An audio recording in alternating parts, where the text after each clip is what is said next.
One second, just getting live on all four cylinders per se. Yeah, so welcome to day 29 of my 100-day live challenge. And I want to talk to you guys about time. Time is our most valuable asset. Time is so important, and what we do with it really, really does matter. And how we are feeling can inflict our time as well. So today I shared on my stories about loading my kids in the car.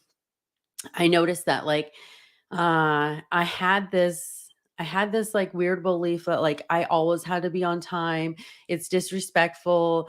Like this need to be on time, right? And I do still believe that it's very important to give somebody else that respect and appreciate and respect their time as well as your own, right? But then there's sometimes like certain circumstances where it's just out of your hands, right? So like if I wake up in appropriate time to like get there on time, if I do all the things that I'm supposed to be doing so that I can get there on time, and then for some reason I'm not there on time, this is when I really believe that there's a greater purpose, like God is protecting me. Like maybe it's from a car accident or maybe I'm supposed to meet somebody. Maybe somebody's path is supposed to cross my path. There's a reason why my time is late. So I always think like when I'm in those situations, it's for the greater good. Like this morning, I got up super early. I had my lunch done, my breakfast done, the kids dressed, teeth brushed. We were in the car. We were in the car even earlier than I normally ever make it, right? And we start driving and everything is going smoothly. And for some reason, boom, like it popped in my head. I forgot her jacket. And like they make her go outside, rain or shine, it doesn't matter. So she needs her jacket. Like there's no way I could send her to school with no jacket. Like it's not spring or summertime, right? I had to turn around and go back, and there was tons of traffic. And I knew if I turned around, I was going to be late, and my wife has already left for work. So I couldn't be like, hey, grab the jacket and meet me, right? So then instead of allowing myself to feel like these frustration moments, like, oh, we're going to be late again. Oh my goodness. Like, da, da, da, all like old stories and patterns of why. Instead, I just was like, you know what? We started singing in the car. We were still having a good time. And it just makes the ultimate difference of like how your day is affected. And even on this too, like loading my kids in the car used to be like the most biggest struggle that I possibly ever had, right? And I'd load them in the car, and for some reason it would just be chaotic. I'd forget things, like they didn't want to go, blah blah blah blah blah, all the things. But this last week I've been really focusing on myself. I've been really focusing on how I feel and what I'm feeling. And my number one goal is to feel good. And I noticed that like even if they are having like these meltdown moments, or if they're having these moments, like I'm still focusing on feeling good and being good. And it helps regulate and calms their nervous system. And this last week, it has been like the biggest aha moment that I was that deciding factor of like how we're gonna get into the car. It was me. How I was reacting, how I was feeling inside was the reason why we were having the hard ways or not. Like it was me. Me. Because your kids are little sponges. So think about it, like every day that you're feeling like crap, you're programming your kids to feel the same way. They're little sponges. So this week has been like a huge aha moment for me of just paying attention to myself and how I'm feeling and regulating my own emotions and focusing on feeling good, even rain or shine, winter blues. I'm focusing on myself, and it's really affecting everything. So, timing is everything, you guys. So, if something is coming into your life and you're thinking about it, or maybe it's a new relationship, maybe it's new business, maybe whatever it is, whatever is coming to you in your life, there's a reason. There's a reason. This is the opportunity for you to maybe have that new relationship, or to start that new business, or whatever you are desiring. If it's coming into your life, there's a reason. It's God giving you the chance to change your life, do something different,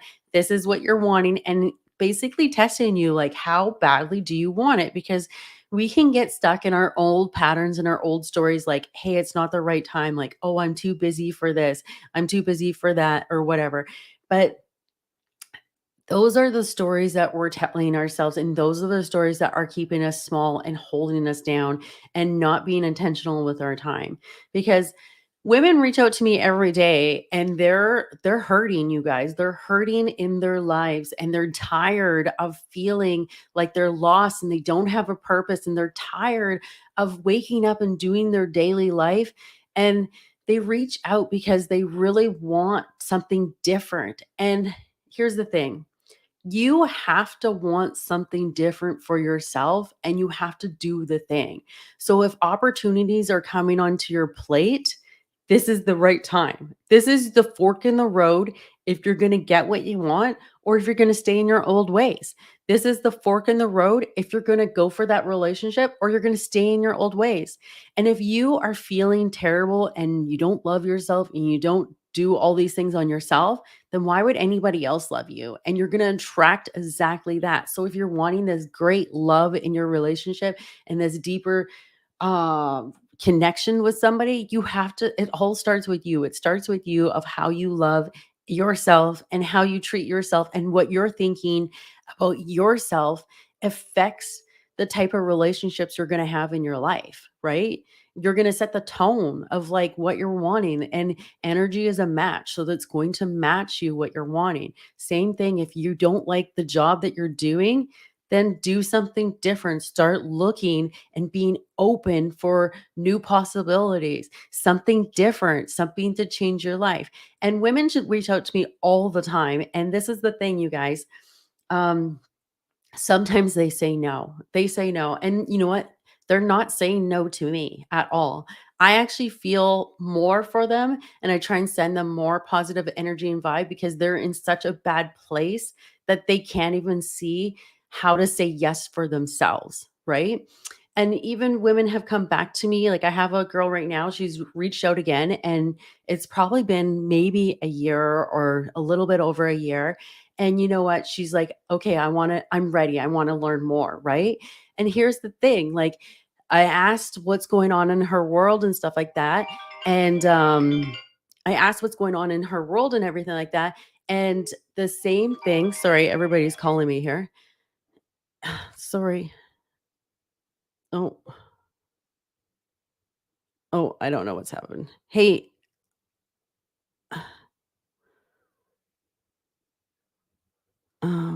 sorry, the school's calling here. Okay. I don't know what's going on. I got a call, but um anyways, let's see. Sorry about that. I have a call. But anyways, it sounds like I'm gonna have to go. It looks like it's the school. But I want you guys to think about it, that if you like, you're in control of your time and what you do. So if it's on your heart and on your mind, it's up to you. It's why you need to like go towards it, you guys. Anyways, I'm gonna have to pop back on. The school is wanting me, and I hope that you find value from this. And so sorry to cut you short.